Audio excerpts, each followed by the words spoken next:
Wonderful. Thank you all very, very much for coming. This is the session on cities, so if you don't like cities, you should go now.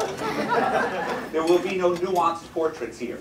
My name is Ed Glaeser. I'm an economist, and I teach here at Harvard. I also have the distinct honor to direct the Taubman Center for State and Local Government and the Rappaport Institute for Greater Boston. And I want to just acknowledge Jerry Rappaport, who is responsible for founding that institution.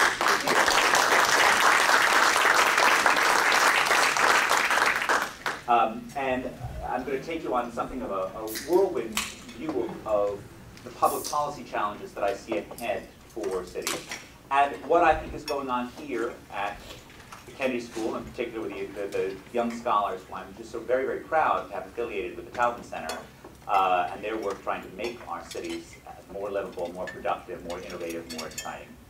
So I want to start not with Gandhi, I'll make fun of him later, but I want to start with a portrait of America. And I want to call it a portrait to make it clear from the very start how completely lacking in any aesthetic sense I am. But this is at least something of a picture of the country. Because what I've done is I've taken the 3,000 odd counties in the United States, and I've split them into tenths.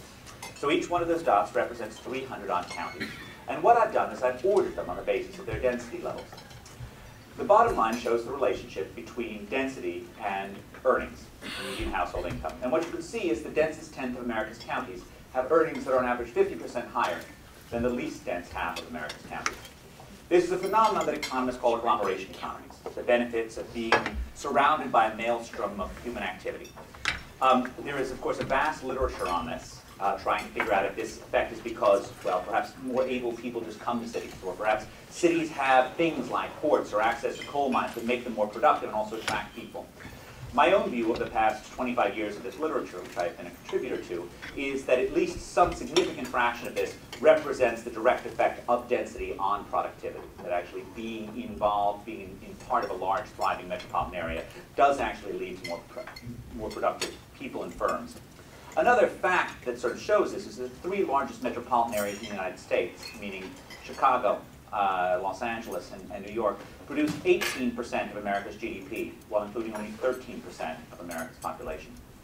Now, the top line shows something that many people find more surprising. For it's the relationship between initial population density and population growth between 2000 and 2010.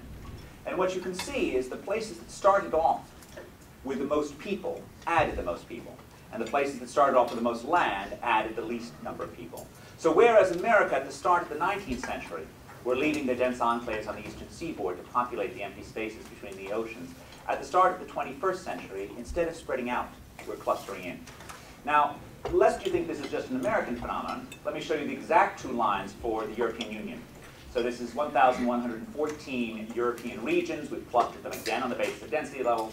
In this case, blue shows the earnings factor, and here the difference between top and bottom in terms of density is roughly 2 to 1 in terms of the earnings within the European Union.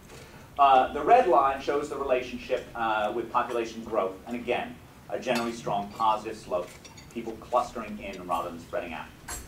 Now, whatever is happening in the developed world in terms of the strength of cities, high incomes, population growth, it was the first decade since the 1870s, the past 10 years, in which Boston grew at a faster pace than the state of Massachusetts, which is a remarkable thing. Whatever good things are happening to cities in terms of population growth, earnings, and housing prices in the wealthy countries of the West pales in comparison with the transformation that is happening elsewhere in the world. And that's where I think both the greatest promise exists in cities, but also the greatest challenges. Gandhi famously said that the future of the growth of the nation relies not on its cities, but on its villages. But with all due respect to the great man, on this one he was completely and totally wrong. Because, in fact, the growth of India depends not on its villages, but on Mumbai, on Chennai, on Kolkata, on Bangalore, on Delhi, on urban areas that are providing pathways out of poverty into prosperity that are transforming the world. Now, this is not in any sense to mean to diminish the value of research on rural development. There are important ways in which we can make the lives of people living in rural India, in rural Africa, better off. But it does mean that the development community has to be very, very focused on trying to make these cities, which are ending millennia of poverty, make these cities more livable. One way to see this fact, let's see if I've got the wrong one, is with the following graph. What I've done is I've taken just the share of countries with given income levels that have an urbanization rate over 1/3. So these are countries earning $0 to $1,000, $1,000 to $2,000, $2,000 to $3,000, and so forth. So they're poorer countries. Everything's done in modern dollars for this. In 1960, how many countries were there in the world with per capita incomes below $1,000 that were more than 1/3 urbanized? 0. None. Not a nil. That's not a missing data point. There was no such thing as a country that was this poor and that was highly urbanized. By contrast, today, 42% of countries that are that poor are that urbanized.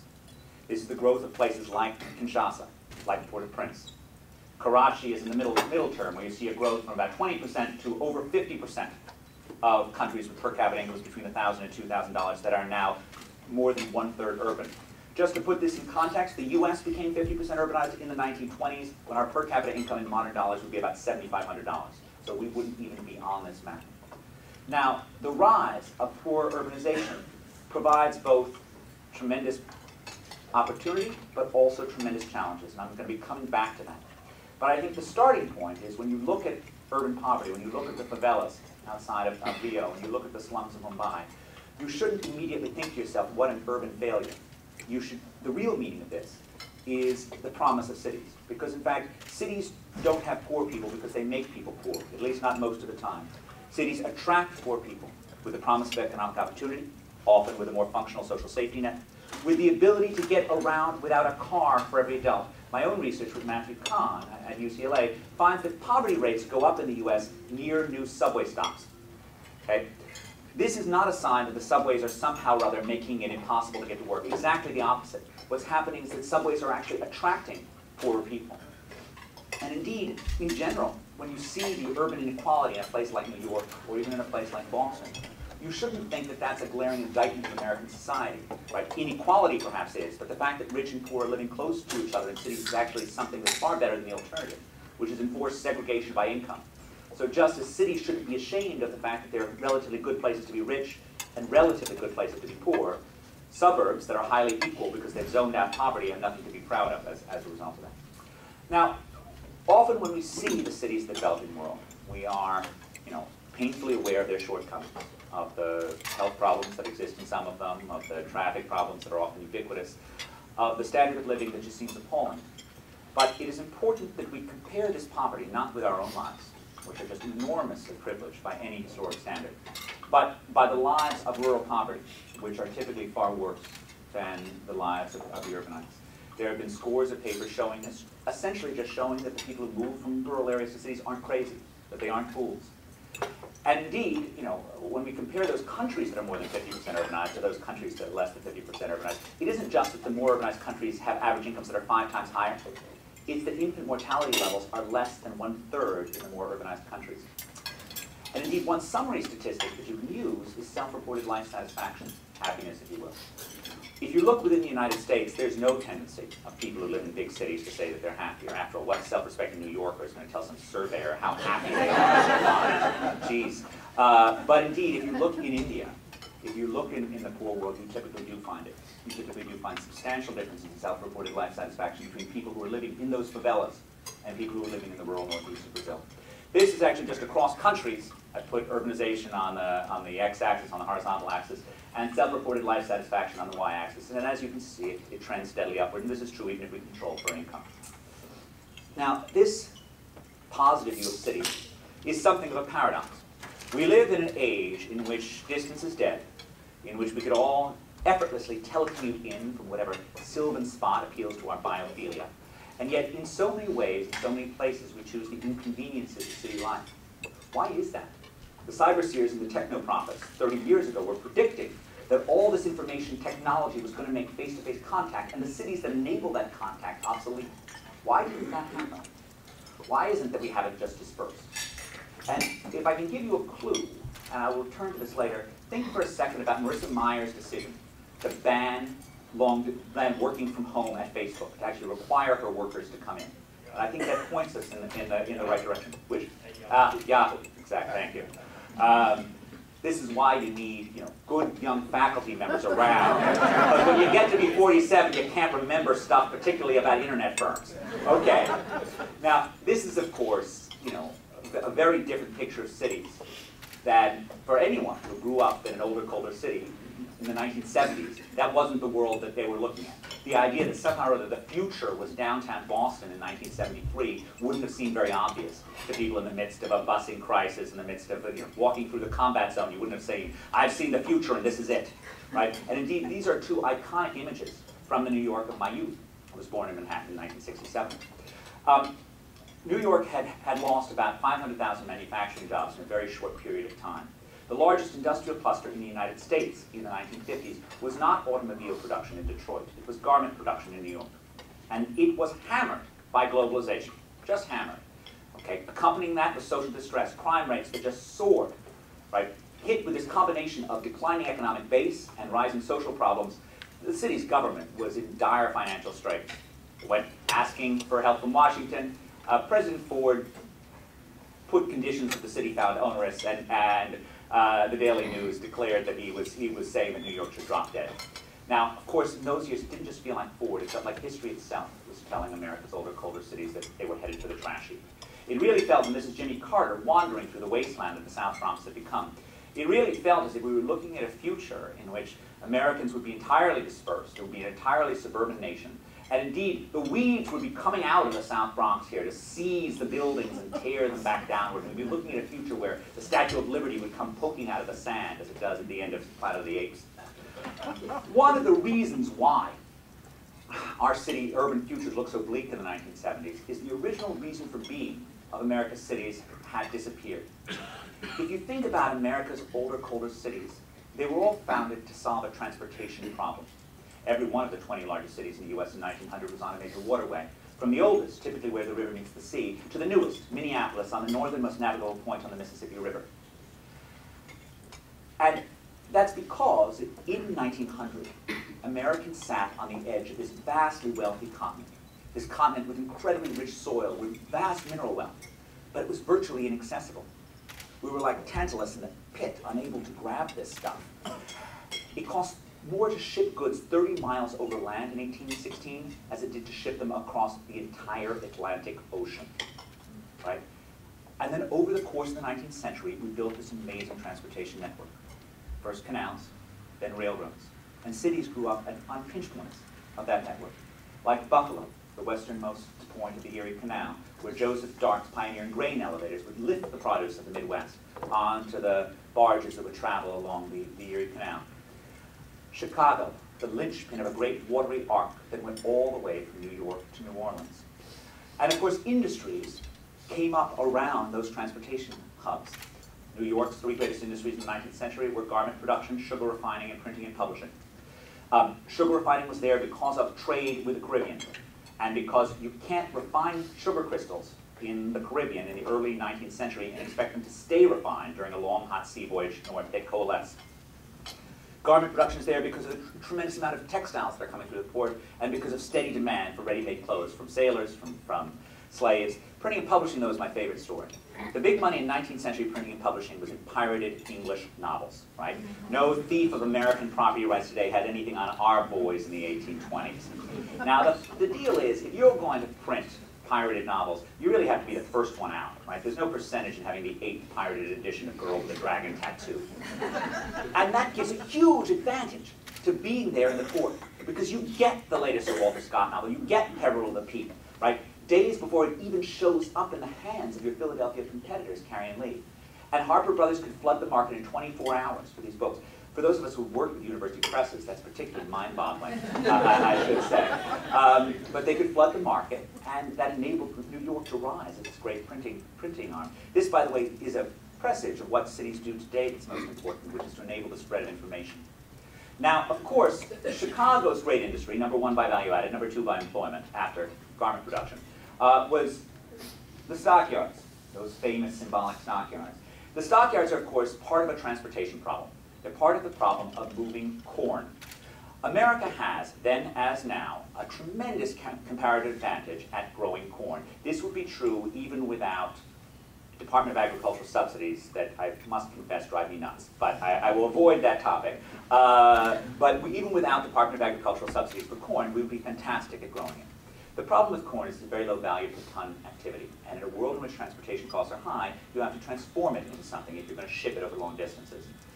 So what happened over the course of the 19th century is American farmers moved through goods, starting with the highest value per ton version and then downward as transportation costs lower. The first, of course, way of transforming corn was into whiskey, right? Portable, potable, durable, valuable. That's what the farmers of western Pennsylvania did, although they had some objections to federal attempts to tax this whiskey in the 1790s. Then we moved to salted pork. Pigs are, of course, corn with feet, right? And this is exactly what the farmers of the Ohio River Valley did. They transformed their corn into salted pork, and then it got shipped through Cincinnati, which was called Porkopolis, right, in the 1830s. And then, of course, we transformed the corn into dressed, chilled beef.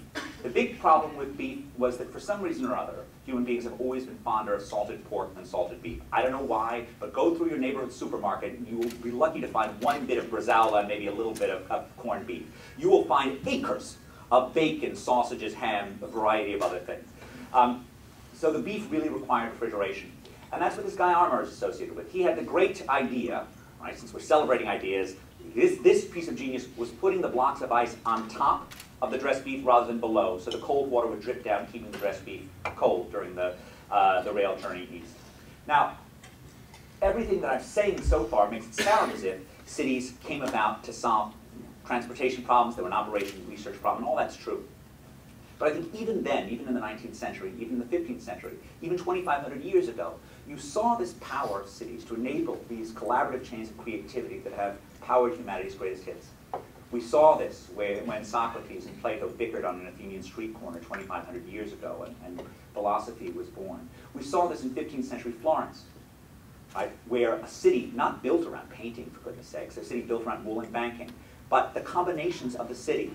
Brunelleschi figures out the basic mathematics of linear perspective, how to make two-dimensional pictures, two-dimensional spaces appear to be three-dimensional. He passes them along to his friend Donatello, right? The sculptor, not the Teenage Mutant Ninja Turtle, right? Who puts it in low-relief sculpture on the wall of Orson Michele. Passes it along to Masaccio, who puts it on the wall of Brancacci Chapel, a marvelous picture of St. Peter finding a silver coin in the belly of a fish. Passes it along to Fra Filippo Lippi, that decidedly less than saintly monk. Passes it along to Botticelli and so forth, a chain of genius, each person riffing on each other's ideas. The same thing with the skyscraper in Chicago. Right? This city based on dressed beef figures out how to build tall, how to transform things. The supposed father of the skyscraper is William LeBaron Jennings. Right? The supposed first skyscraper is the home insurance building. Great. The skyscraper, of course, being a tall building with a load-bearing steel or cast iron skeleton. But of course, there's a lively architectural history debate about whether or not he deserves this sobriquet and this building deserves this title. My father was an architectural historian. I know how architectural historians like to argue about such things. And of course, they're right to argue, because in fact, it's not a proper skyscraper. Only the front two walls of the building have a load-bearing steel skeleton. The back two walls are traditional. On top of that, the naysayers will argue there were plenty of industrial buildings with load-bearing cast iron skeletons before this. There were plans for such skyscrapers in Chicago written by people other than him. So why not Louis Sullivan? Why not Daniel Burnham? Why not Adler? Why not Root? Why not Peter B. White, the great fireproofing engineer?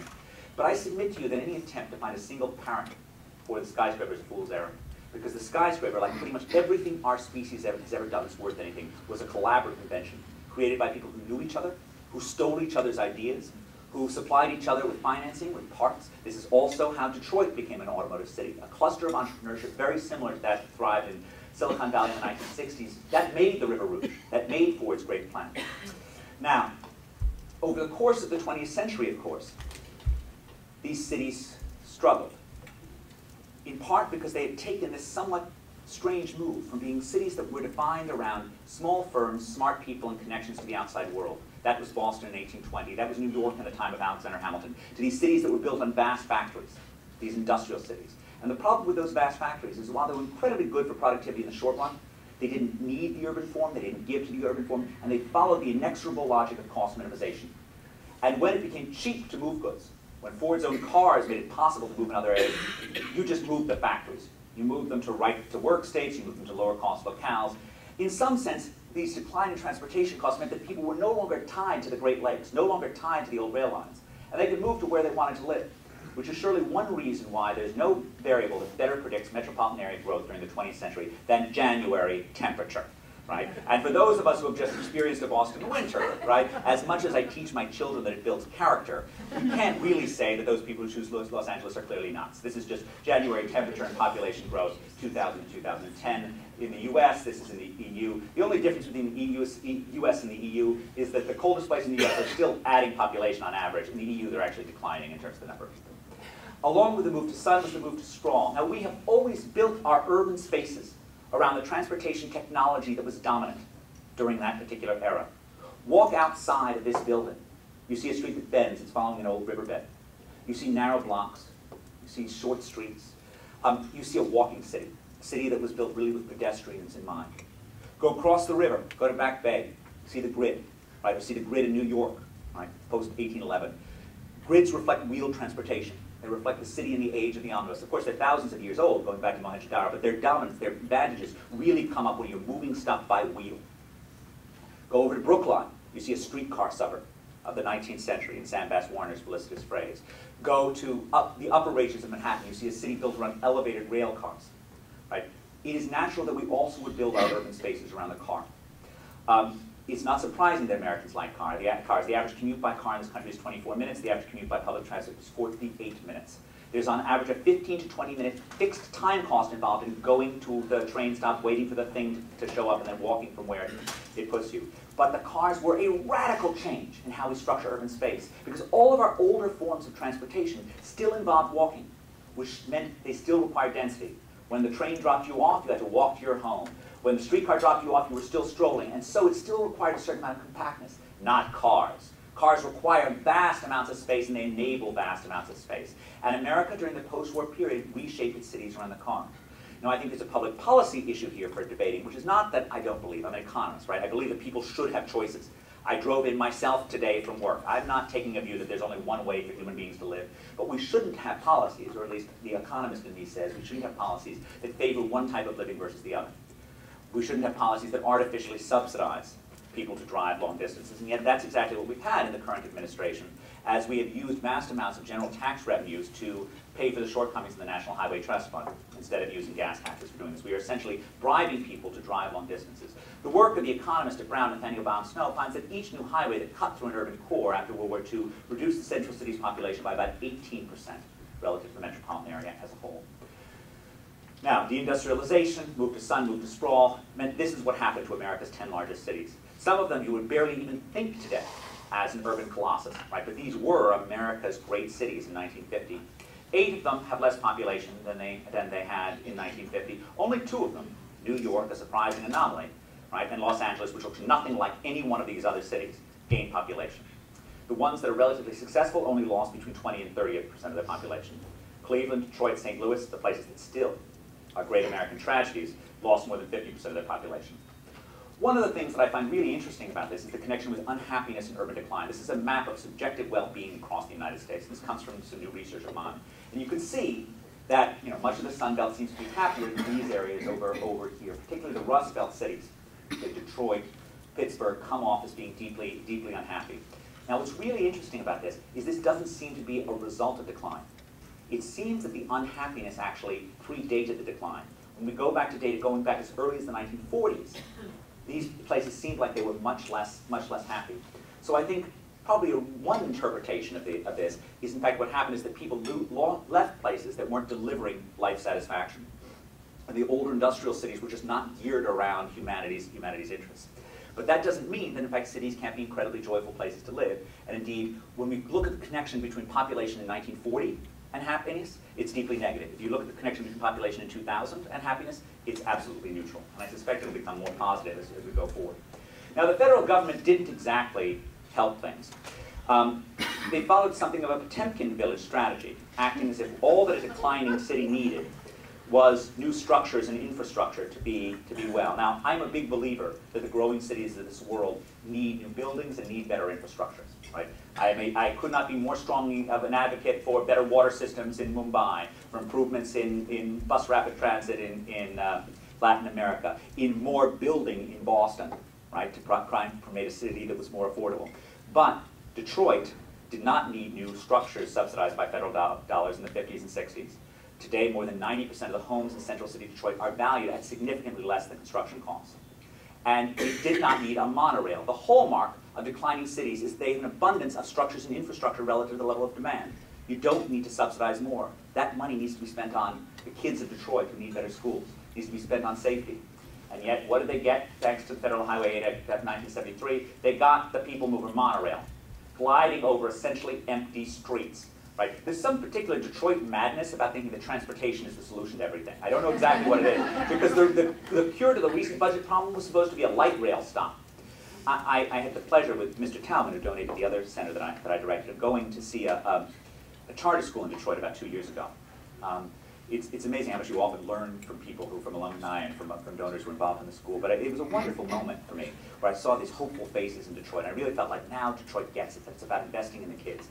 And that's great. And then, of course, I heard the head of the school tell me, well, you know, everything will really take off once we get our light rail stopped outside. And you look outside the window, there's not a car to be seen on this street. You could run a bus at 60 miles an hour on this with no problems whatsoever, and yet somehow or other laying down rails is sensible, particularly given the monorail experience. Now, luckily, of course, Detroit's problems are still severe, right?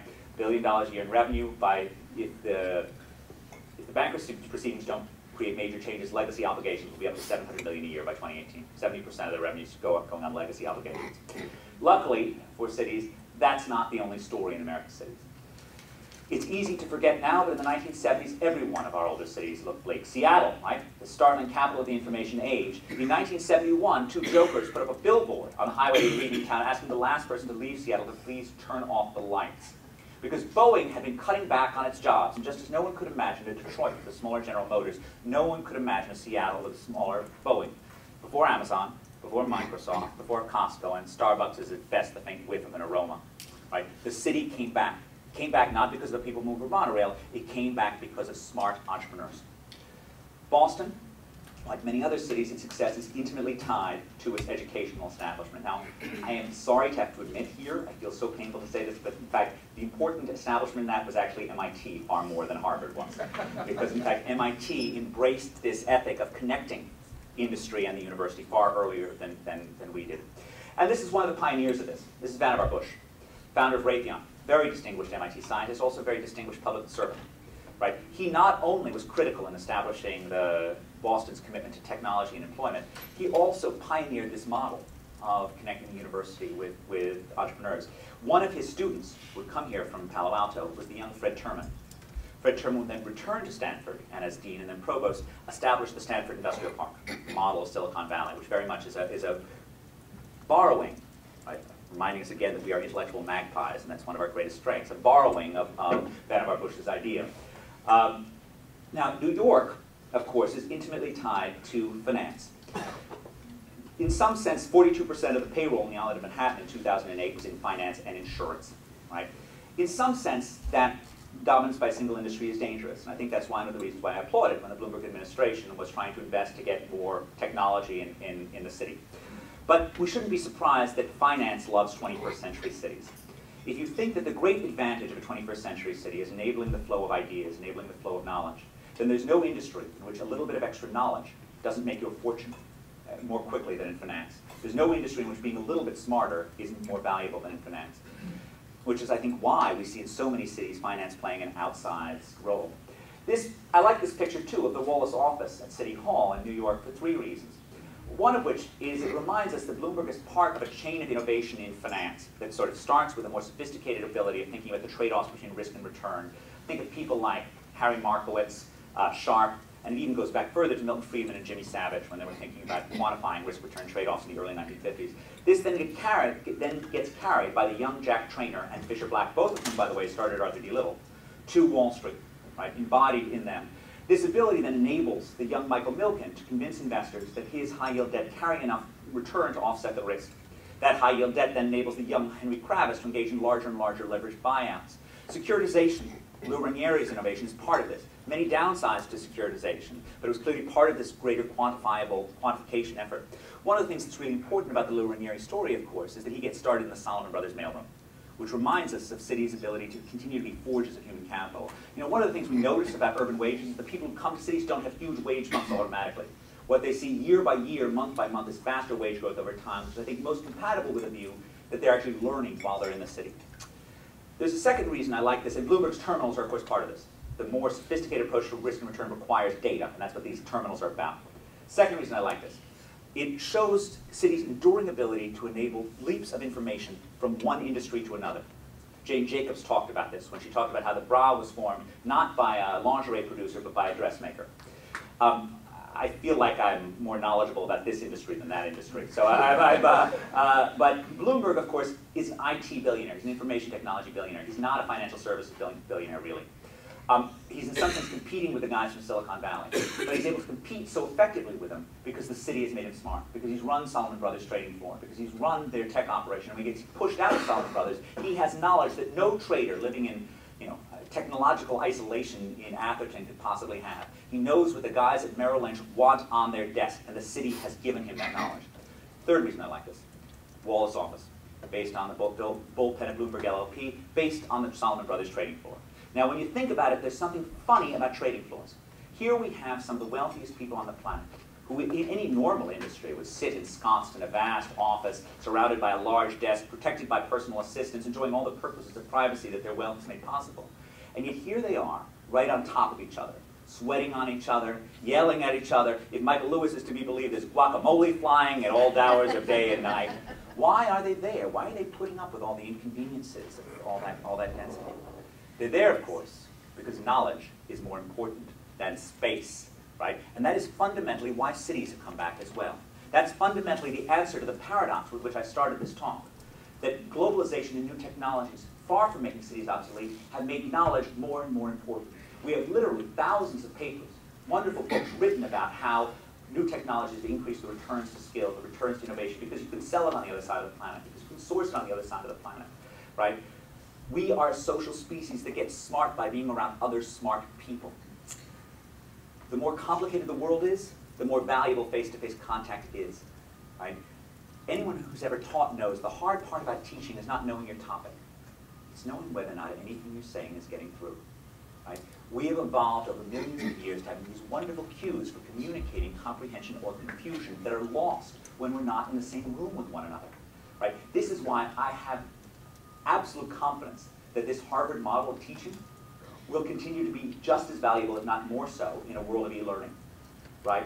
Because, in fact, as valuable as electronic interactions are, they are not in any sense going to reproduce the magic that occurs. And let's be honest here, it's not faculty to student, it's student to student, right? When I look at my students, the best a faculty member gets to do is to set the topic area, right? And that's a pretty important area, but the real learning occurs when they connect with each other, when they argue over dinner or coffee or whatever. That's how knowledge is created. And that is not going to go away. That is not challenged by an electronic world. Now, the importance of ideas, the importance of knowledge for 21st century cities is shown in the diversity of urban outcomes, are shown in the fact that Seattle thrives and Detroit doesn't. Boston is strong, Buffalo struggles, right? All of these cities, these are not puzzles. All of these cities are lining up exactly where their historical human capital levels should have predicted they should have been. Education, as of 1970 or 1940, predicts exactly which of these cities are doing well and which ones are doing poorly. It's not 100% perfect. There are some cities that are punching above their weight, but education is incredibly powerful in terms of the older, colder cities. This is one way of seeing this. What I've done is I've ordered just counties on the basis of the share of the population of the college degree as of the year 2000 and looked at subsequent population growth. And as you can see, vastly higher population growth in the most educated fifth of America's counties as opposed to the least educated four-fifths. Human capital is really the bedrock on which cities stand or fail. This is the relationship between per capita GDP at the city level and share of the population with a college degree. As you can see, there are some points that are off the map. San Jose is, believe it or not, doing even better than its high education level would predict. Perhaps this is because years of the population with the college, share of the population with the college degree is a pretty mediocre measure of how educated the overall area is. Las Vegas is doing a little bit better, but by and large, it fits pretty well. This is something economists call human capital externalities. It's not that these cities are just doing as well as you predict based on the micro relationship between education and schooling. It really pays to have educated neighbors. This is what the great English economist Alfred Marshall was writing about when he wrote that in dense clusters, the mysteries of the trade become no mystery, but are, as it were, in the air. The economist Enrico Moretti at Berkeley finds that as the share of the population with a college degree in your metropolitan area goes up by 10%, Your earnings go up on average by 8%, holding your years of schooling constant. And in the Great Recession, years of education in the metropolitan area was the most protective thing you could have against unemployment, right? Schooling really is absolutely critical. It's critical, of course, at the country level as well. And this is the relationship between PISA math score and earnings across the countries of the world. Right now, you'll notice the US is actually punching somewhat above its weight, like Norway is. Right? We know why Norway is punching above its weight, right? An unbelievable endowment of natural resources relative to the number of people. Will the US continue to be able to punch above its weight, given its education problems in the 21st century? When I think about schools, right, I think that it's not only the largest urban problem, the largest reason educated parents flee cities, the largest curse that our cities have to face, but I also think that for America, I think of no bigger problem that we need to confront than our underperforming schools, both in cities and outside them. Which is why, as director of the Taubman Center, I've been particularly aggressive in supporting and encouraging researchers who are working on improving schools. Unquestionably, the largest single part of that is Paul Peterson's program on education policy and governance, which is a huge operation that's been affiliated with the Taubman Center since before my time. Just to give you an idea of the sense of where America lies, this is the share of students at advanced level in math across countries in the world. This gives you for the US as a whole, which is down here, it's about 5%. By contrast, the number in Hong Kong is 28%. No, Hong Kong is 24%, this is Taiwan is 28%, Korea, and so forth. Right? Massachusetts does well, we're at 12%. We're somewhere between Slovenia and Austria. We're the best performing American state. And then if you move further down, and of course you see, this is the US average, there are a lot of states that are way below that. This is the American public policy challenge for the 21st century. One of the things that's really interesting is that it's clear that just throwing more money at the problem doesn't fix it. In fact, in general, I would say it's clear that our schooling problems are very difficult to fix. I know very few public servants that I admire more than Joel Klein. Right? Very, very smart, tough guy, taking on the problems of New York's public schools during the Bloomberg administration. He certainly had successes, but it's remarkable how little he was able to move the needle at the end of the day on this, because these problems are so intractable. But this is a relationship between increasing expenditure per pupil and increasing test scores. This again comes from Paul Peterson's work. Notice that there are some states that manage to see higher test scores with spending a lot of money, like Maryland and Massachusetts, which followed very dollar-intensive strategies. And then there's Florida, which to a first-order approximation spends nothing on its schooling, and yet it also has achieved remarkable improvements in test scores. Now I want to highlight some of the other junior researchers as well. This is John Friedman, who's currently in Washington. John has been affiliated with this very well-covered series of papers that have linked IRS data on adult earnings with educational experiences when they were young. Perhaps the most remarkable finding he had was the impact of having a better kindergarten teacher, as measured by the test score gains for these kindergarten schoolers, on adult earnings. It's sort of miraculous to find that having a better kindergarten teacher means you earn more than when you're 28. But that is what the data says. This is his estimated value of moving from a teacher in the bottom 20th to a teacher in the top 20th of the value-add distribution. Per class, it seems to be a value of almost $300,000. So clearly, one of the takeaways from this is that figuring out how to select better teachers, both making sure the worst ones don't get drawn into it in the front end, and also making sure that the good ones stay in the system, are rewarded and cherished enough on the back end, seems critical. This is John. Here, Josh, stand up. This is Josh Goodman, another young scholar here. So the piece of research that actually made us hire John was his work on the value of science and math for African Americans in the U.S. And the very clever piece of identification they did was they looked at the response in science and math training to the Nation at Risk report in the 1980s. What they found was that those states that ratcheted up science and math training for minority students really saw, those same students when they were adults, really saw substantial differences in earnings. That in fact STEM training really did pay off. This is from a completely new study of his, and it's really very clever because what he's found is there are a number of universities throughout the US that don't admit to having a bright line rule around test scores. They don't admit that if you get above 1,200 SAT scores that they're more likely to let you in, but when you look at the data, they do. Okay? So we love, as researchers, we love these bright line rules because by comparing somebody with a 1201 with 1199, you get essentially identical people. Okay? One of whom has been dosed with a much higher propensity of getting into the school, the other one has not. So he's got one paper looking at the impact of getting into these schools. But here's the cool thing. It reminds us of just what a social thing schooling is and how spillovers occur from person to person.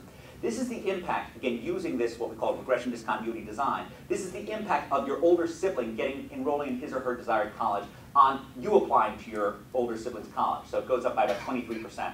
You're enrolling in your older sibling's college, that's about 9%. You're enrolling in another 4-year college, that's about 14%. And the total probability of you enrolling in any 4-year college is 24%. Now, this doesn't immediately imply anything that we should particularly target siblings to let them into schools or something like this. But it does remind us, right, of how the social air that you breathe, the people around you, the educational expectations of your family, the educational experiences in your family are so crucial for determining what you do in your life. I think that's what's valuable about this. Now, part of the point about cities, of course, is that while education is one of the critical ingredients, in many ways, the most important skills are not those that are learned in school. I'm somewhat amazed that anything I ever say has any practical relevance whatsoever. They're the skills that are learned on the street. And it's hard to think of any talent that is more valuable for the long-run success of a city, probably a country too, than the skill and inclination to be an entrepreneur. You know, the economist Ben Chinitz 50 years ago was comparing New York and Pittsburgh in the 1950s, noting that New York appeared to be more resilient than Pittsburgh did even then. He argued, without a lot of data to be fair, but he argued that this was a reflection of New York's culture of entrepreneurship, which was itself a child of the garment industry, an industry with very low returns to scale, where anyone with a good idea and a couple of sewing machines could get started. And so the garment industry in New York became a mother of entrepreneurship, a place in which people started and then they went and did something else. Because the wonderful thing about entrepreneurial human capital is that it appears to be fungible. That if you're good at finding opportunities in, kids' garments, you're good at finding out opportunities in something else, like real estate, right? The great New York skyscraper builder, A.E. Lefcourt, came out of garments in the 1920s. The men who built movie studios, some of them started in the garment trade. Financiers often came out of garments as well, right? You move from this industry, which encourages looking for opportunities, starting your own business, to something else. And that's a very resilient form of human capital. Now, I don't want to take anything away from U.S. Steel. My great-grandfather worked in Pittsburgh as a manager on one of these steel mills, and he was a company man all his life. And lots of things to like about that. They managed to get the steel shipped and moved and handle these large operations problems. But the problem with that, of course, is that when things go wrong, these guys have no natural talent or inclination to do something else. Right? They have no, they're looking for something, but they don't naturally think about how else to operate. These company men have not been particularly resilient in terms of looking for new opportunities. It is remarkable, given how mediocre our measures of entrepreneurship are, that they do such a good job of predicting urban strength. One of the measures we use is the share of employment in startup firms at the start of the period. Another measure we use is just average establishment size. So we identify lots of little establishments being entrepreneurial, one big U.S. Steel not being entrepreneurial.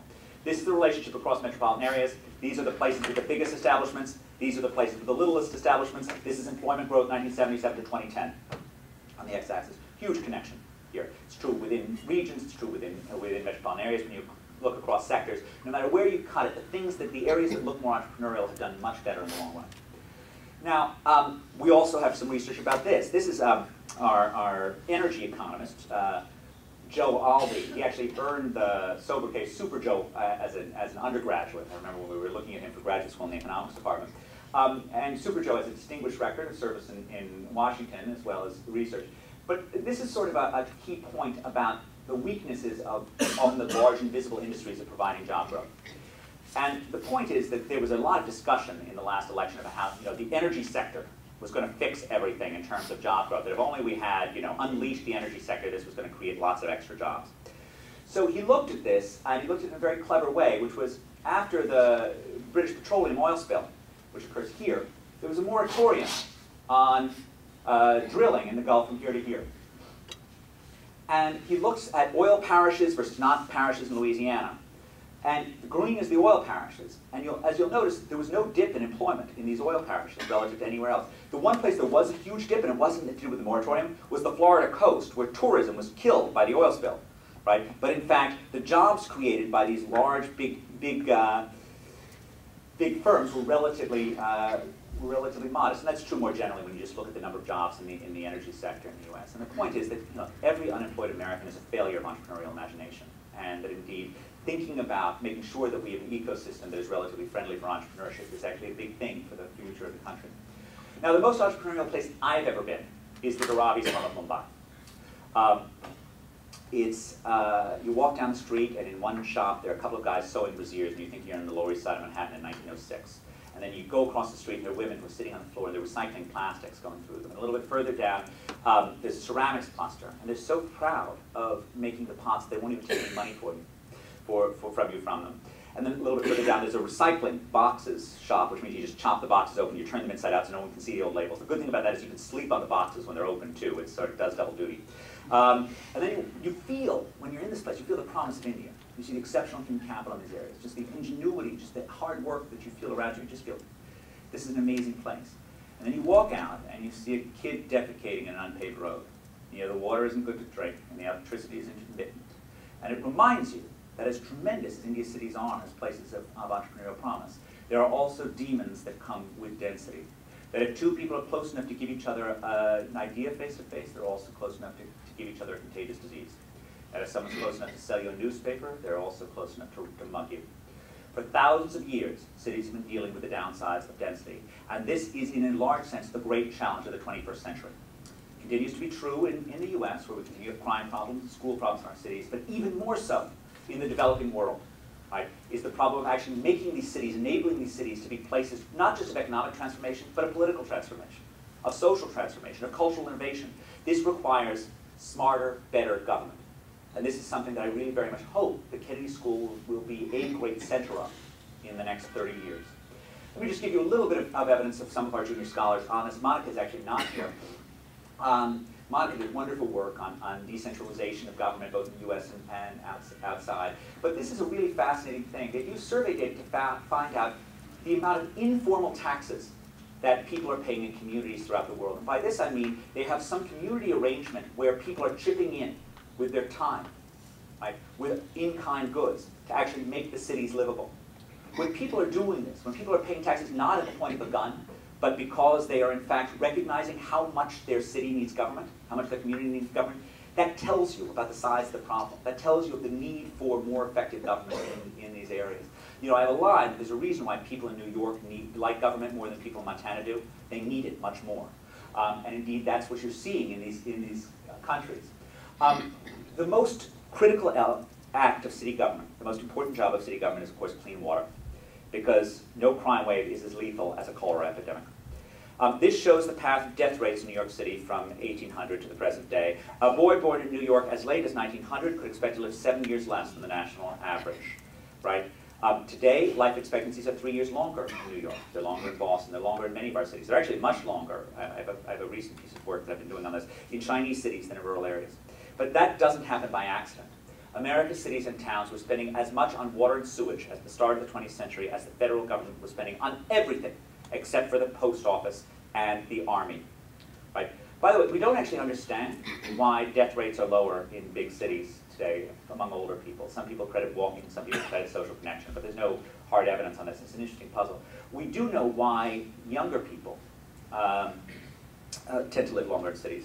Two of the leading causes of death, the dominant cause of death for younger people in the US today are motor vehicle accidents and suicide. Getting on a subway after a few drinks is just a whole lot safer than getting behind the wheel of your car. The suicide fact is even more amazing, but suicides are much higher in low-density places, particularly teen suicide, than in New York or other high-density areas. And in some sense, that gives the lie to the view that New Yorkers are so unhappy, because even though they say that they're miserable, right, in some sense, they don't kill each other, right? It's the guys in Montana who say that they're perfectly happy that actually end up offing each other themselves. Now, Rima, stand up. This is Rima Hansen. Rima, this is an amazing.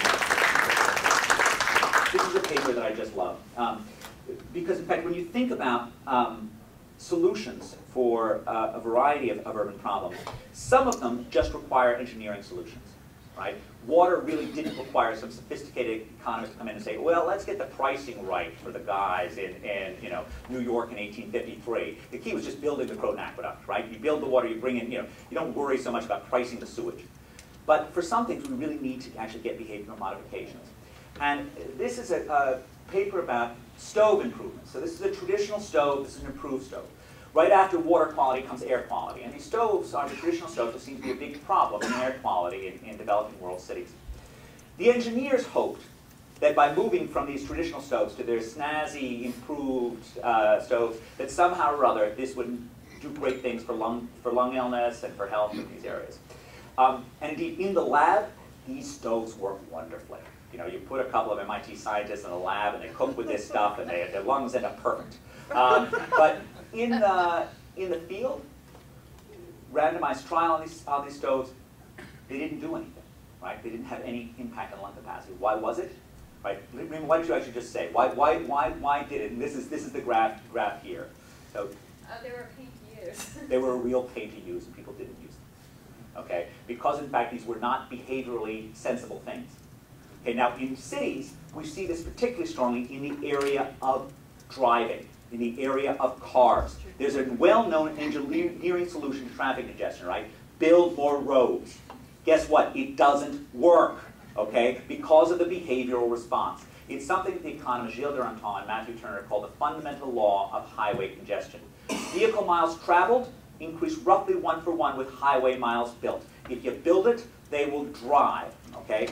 Which means that we actually have to figure out some way to get people to drive less. Now, to an economist, there's one natural answer to that. You charge people to drive, right? And in some sense, from an economist's point of view, America, and like most of the countries of the world, is following something of a Soviet strategy towards urban traffic.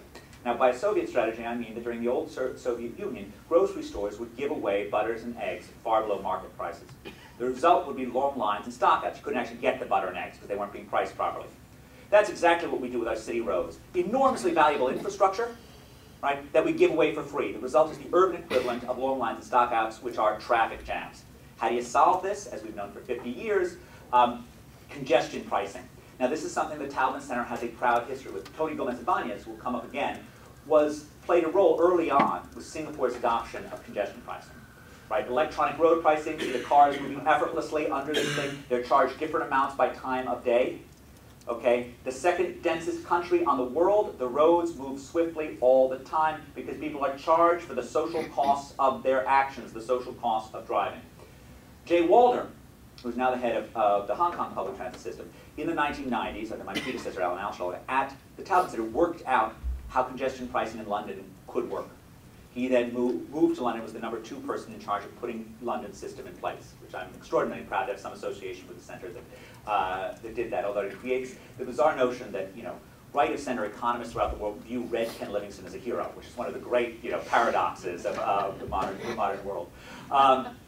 But this worked fantastically well in Singapore, and it's worked reasonably well in London as well. I don't think in the U.S. that this is politically plausible in much of the world. We know, thank you, Sheldon Silver. We know that New York City couldn't do this because of the state assembly. New York City is the most logical and the most feasible place where it could actually happen in New York.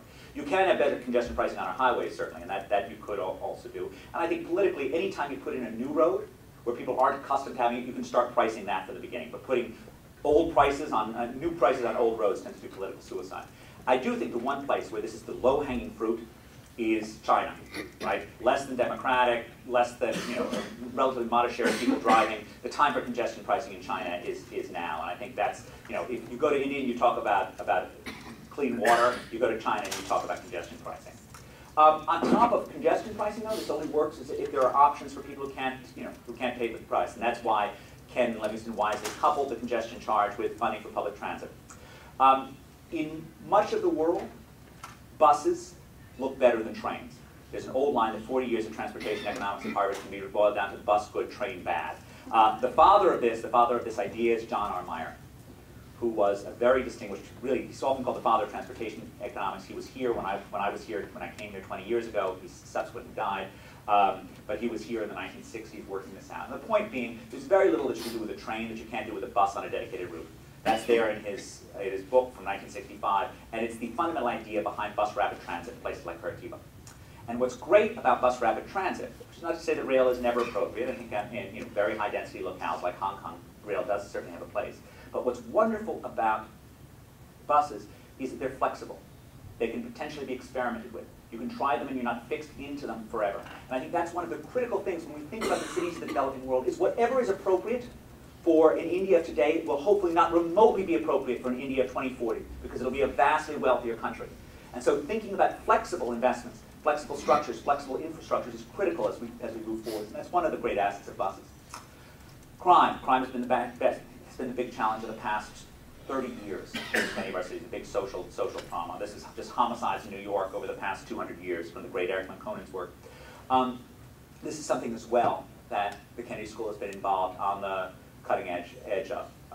Much of the early Bill Bratton work occurred here when he was talking to scholars in Kennedy School seminar. And again, it's something I think the school should be enormously proud of, is particularly sort of the side of Brattonism that you see in Boston, which is very much policing with the human face, which is policing that knows how to leverage community assets by connecting with people in the neighborhoods and helping them to sort of create a safer city. Now, the downside of urban success is that if a city manages to succeed as a place of pleasure as well as productivity, as many of our cities in the developed world have managed to do, and if they don't build enough housing, they risk becoming a boutique town affordable only to the wealthy. This is New York prices, this is New York permits, okay, going in opposite directions. Just as New York got its act together in terms of safety, in terms of economic dynamism, it made it more and more difficult to build. This is what Jane Jacobs, who in so many ways is a peerless observer of urban life, this is what she got wrong. She looked at old buildings and noticed that they were cheap, and new buildings and noted they were expensive, which led her to conclude that the way to preserve affordability was to make sure no one built any new buildings on top of old buildings, right? This is not how supply and demand works. If you artificially restrict supply, right, in a high demand area, things are going to get pricey. You don't have to look any further than her own home area of the Greenwich Village Historic Preservation District to see that in operation. In the 1950s, when she lived there, that area was affordable. It is now a place that has been frozen in amber, partially due to our own efforts to create that historic preservation district. And townhouses, I'm reliably told, started $8 million. That was what my guys told me. $8 million bucks for these things. This is freezing in amber. Now, that being said, historic preservation has many plus sides. I've already said that my father was an architectural historian. I believe that our great older buildings are absolute treasures, as important to our cultural heritage as anything hanging in the Louvre. We should preserve what is critical on this. But we should not pretend that there aren't costs to that. Every time we say no to building up, we're saying no to families that want to move into the area. We're saying that the families who do live in the area have to pay a little bit more. We have to weigh those costs and benefits. And I think if there's one simple answer that the economist gives to anything of this nature, it is think about the costs and benefits before you regulate, before you build, before you put in infrastructure. And that simple, boring thing just has a lot of power. You wouldn't have gotten the people mover monorail if you had actually just adhered to that simple rule. Now, if Boston, by some chance, manages to screw up a little bit on its building, maybe it's sad, maybe more people should live in the city, it's not tragic, right? I would like to see Paris add a little bit more height near, not in the core area, but a little bit closer in the La Défense, but it's not tragic. But when Mumbai, for 40 years, imposes a 1.25 floor area ratio, which means the average height has to be 1.25, since the 1960s, that is tragic.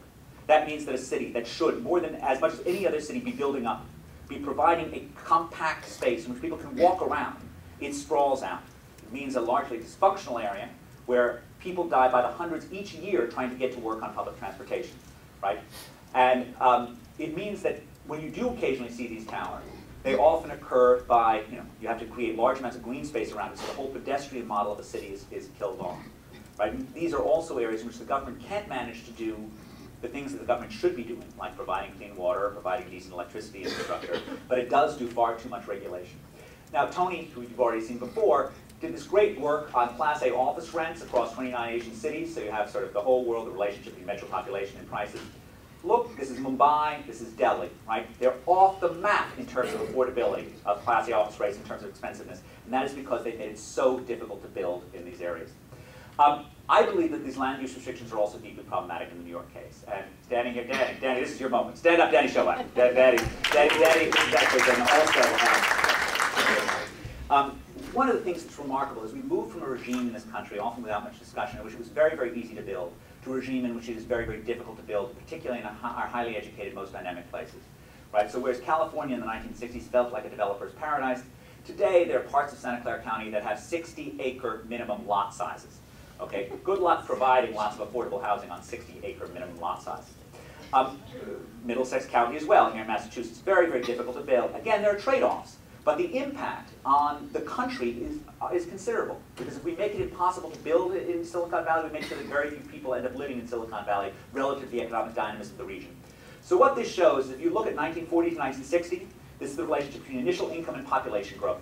This is the historic pattern, right? Places that are higher income, people flood into high wage areas, as you would expect that they would, right? Where there are higher wages, people are moving to, just like coming to America, right? Economic opportunity, you move to it. This is 1990 to 2010, a slight negative relationship. No longer a positive relationship. Americans have stopped moving to high-income areas. One reason for this is that our high-income areas have made it most difficult to deliver the housing that people need. And there's virtually a one-to-one correspondence between the number of homes in an area and the number of people in an area. Let me end with a story I think that helps make the case for the environmental role of cities. You know, we often tend to look at our cities and we think of them as being sort of the opposite of the environment, the opposite of greenery. And I think the opposite is true. I think that's an absolute falsehood. And I'm going to try and illustrate this. There'll be some statistics later, but with a story about a young Harvard College graduate who, on a beautiful spring day in 1844, went for a walk in the woods outside of Concord, Massachusetts. And he did a little fishing, and the fishing was good. And then he cooked the fish into a chowder. Of course, that's what we do in Massachusetts. And the wind flicked the flames in nearby dry grass. And a fire started, and it spread, and it spread. And by the time it was done, it was a raging inferno that had burned up more than 300 acres of prime Concord woodland. In his own day, he was castigated as an enemy of the environment. The Concord freemen called him a flibbertigibbet, which I think was pretty bad for 1844. And indeed, it's hard not to think that they had a point. I can think of few young men living in Boston or Cambridge who did as much damage to the environment as this character did. Of course, today, somewhat oddly, this arsonist of great natural spaces is revered as the secular saint of American environmentalism. He is Henry David Thoreau, whose book Walden appears to preach a gospel of what a wonderful thing it is to live surrounded by nature. I can't help reading a different moral into his life. I can't help reading the moral that we are a destructive species, and often the best way we can take care of nature is to stay away from it. As indeed, Thoreau would have done nature a great deal of good by staying at home rather than going out cooking chowders in the middle of the woods. Now, there is a statistical analog to this, which is when you go out and measure carbon emissions associated with living in different parts of the country, and this is from some work of mine again with Matthew Kahn of UCLA, and we've tried to standardize for income and standardize for family size. So it's meant to be a standardized household living in different parts of the country. What you see is that carbon emissions are typically much higher at people who live in suburban areas relative to who live in urban dense areas. And there are two reasons for this. One of which is just the smaller housing units in cities. It's not that actually apartments are naturally greener than houses intrinsically to the structure. It's just the smaller square footage. The second point is just the driving. And in most of America, remember, urbanites also drive, right? It's not that actually when you look at most cities, it's not as if they're all taking public transportation, but they're driving 5 miles a day instead of 50.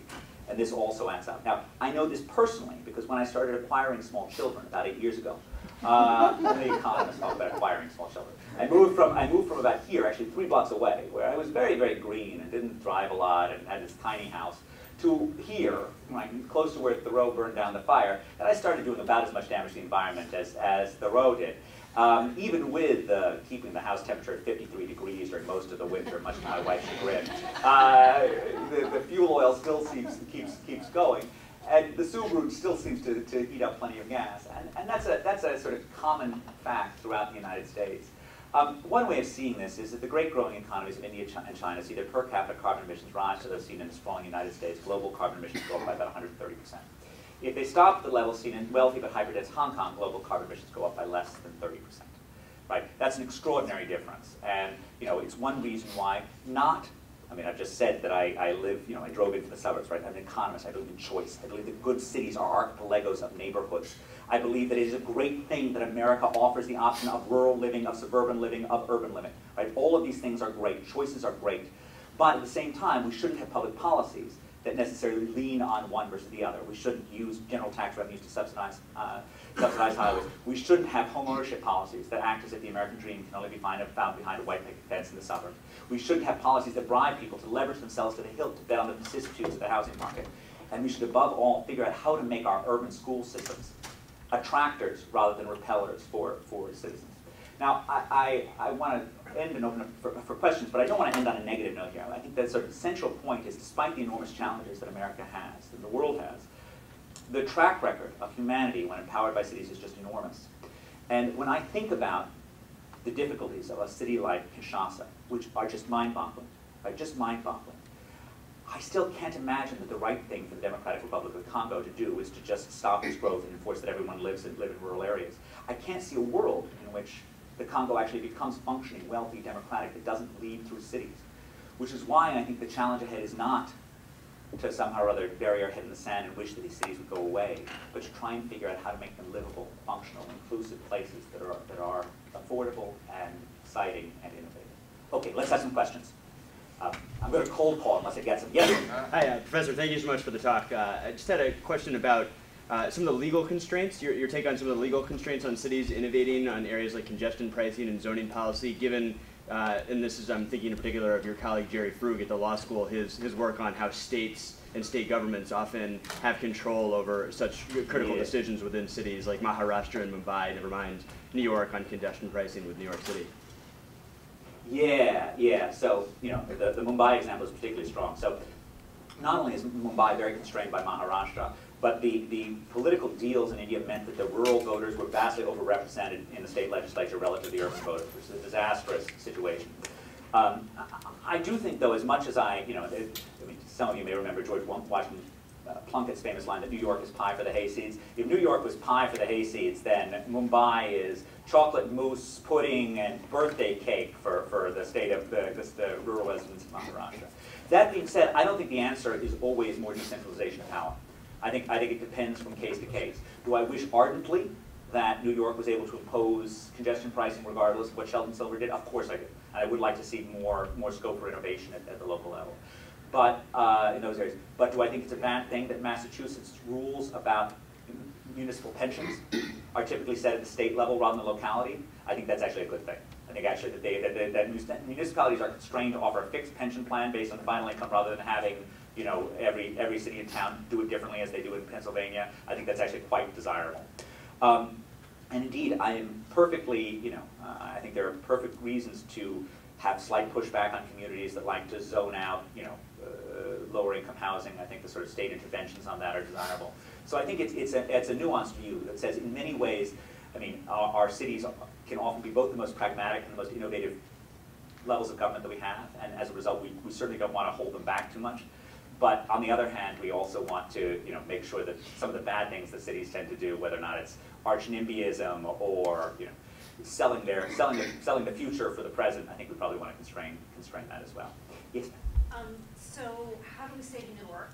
And where does this new concept of promise zones fit into like saving cities or saving neighborhoods? Right. So. Newark should be doable. I mean, Newark is far less difficult than, say, Detroit, where it's very hard to imagine a future other than, I talk about shrinking to greatness, trying to limit the extended exposure of the city to a smaller physical footprint, but Detroit is very hard. Newark is right across from, thriving New York City. It is, again, proven very, very difficult to move the needle on this. I tend to think, I'm of course like everyone else in the world a big admirer of Cory Booker, but I think probably there was some truth when I heard less famous mayors gripe that he was spending a lot of time in Silicon Valley relative to balancing the books. There may indeed be some truth to that indeed the need for just hard-nosed management in Detroit. And again, it's schools, which are not the Newark mayor's responsibility, and safety, but I think above all, when you're focused on America's underperforming cities, schools and safety and schools are really the place to. It's very circular, right?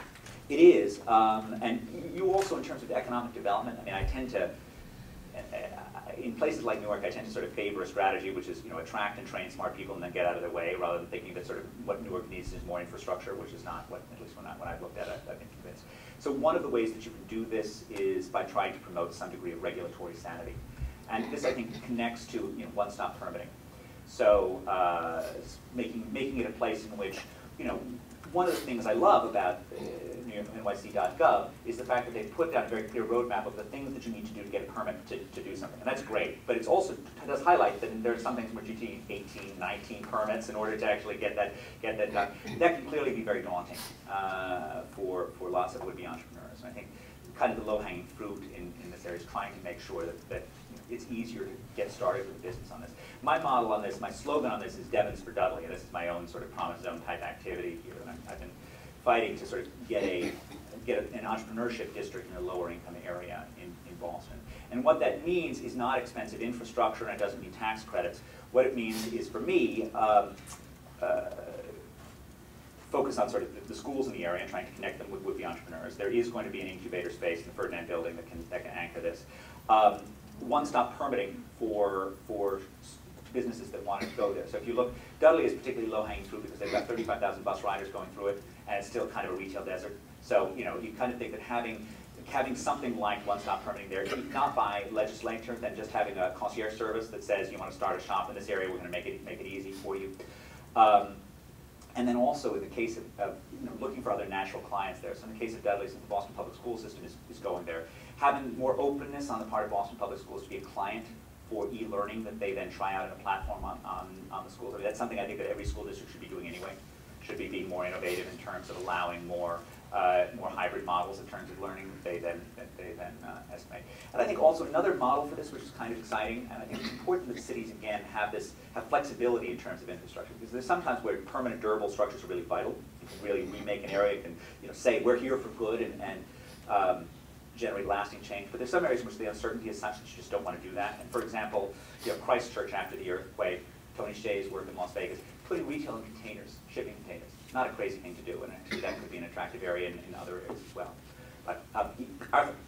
So Ed, one striking thing, contrast between the old cold cities and the newer, warmer cities is simply the size of the traditional city boundary, where the older cities, you tend to have a smaller inner city and then the near suburbs and the further suburbs, whereas in the Southwest and the South, the whole city government is much larger. So one just kind of picky question and one, I think, more interesting question. The picky question is, if you took the metropolitan area as the unit of analysis as opposed to the natural boundaries, the boundaries of the original city, would some of these results be much more dampened? But the more interesting question is, does it politically really matter? Do you get better results if you have one urban governance system over all of the, at least near suburbs? I'm delighted you asked me that. So I'll say the only thing I showed you that was city was when I showed you those population declines. Okay. Okay, that was the only, everything else was metropolitan areas. That's the only thing that I showed you that was cities. And indeed, those things would be dampened if we look at metropolitan area, unquestionably. So that I was meaning to show both the move to sprawl and the move to sun, which is shown most closely, but everything else is metro area.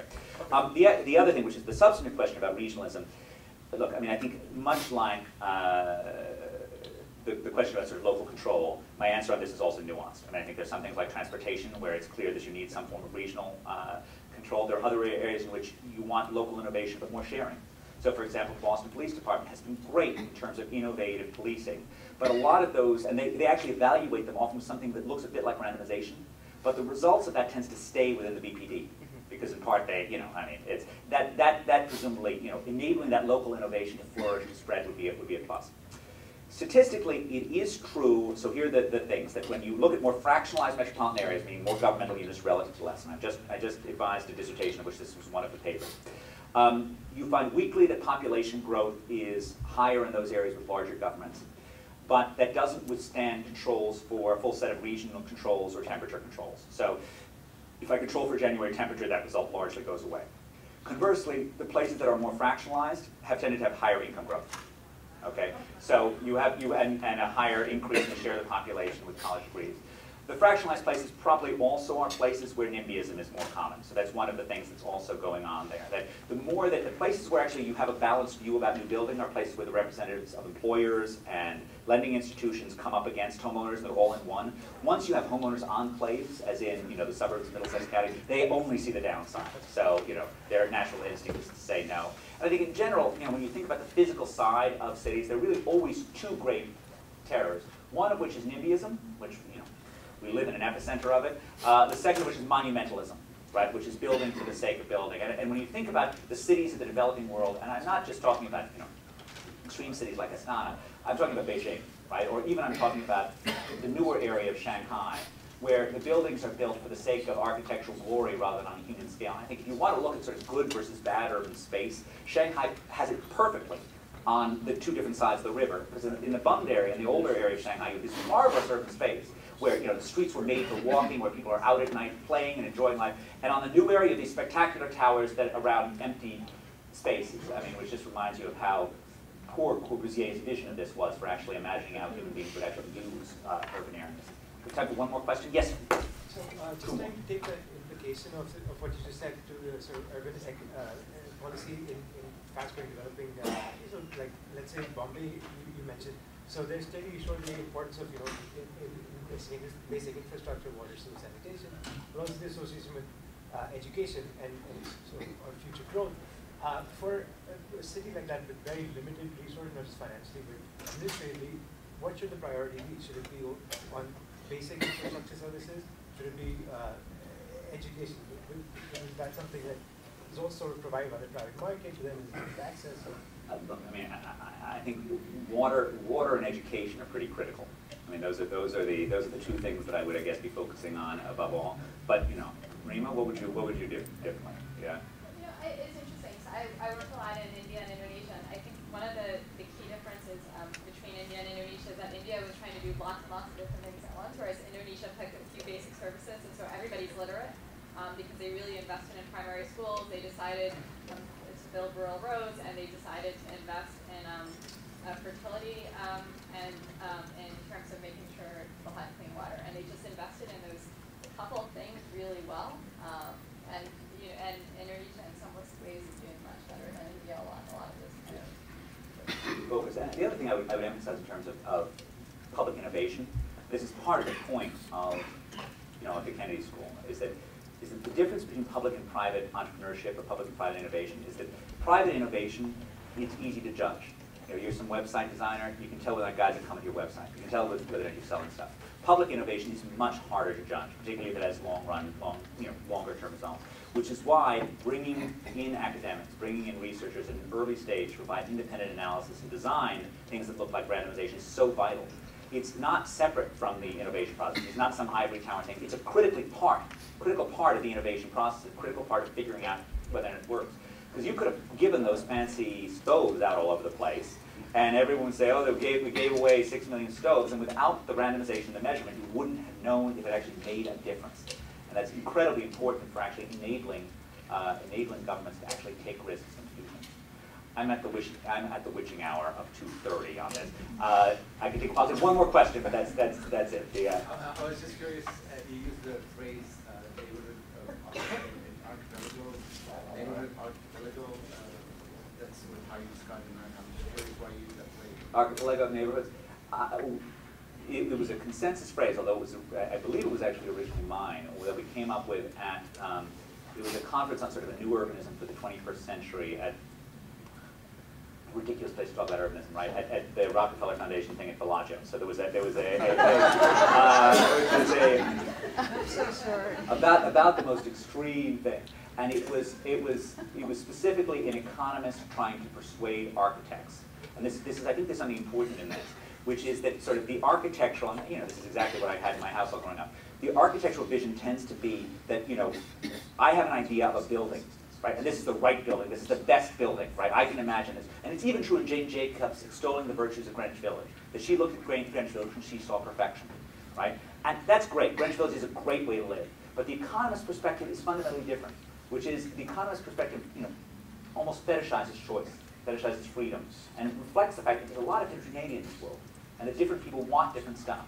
So Archipelago of Neighborhoods was my way of trying to get in the value of choice into an architectural discussion, and try to sort of point out that it wasn't that we knew, like Corbusier thought he did, the right way that human beings should live.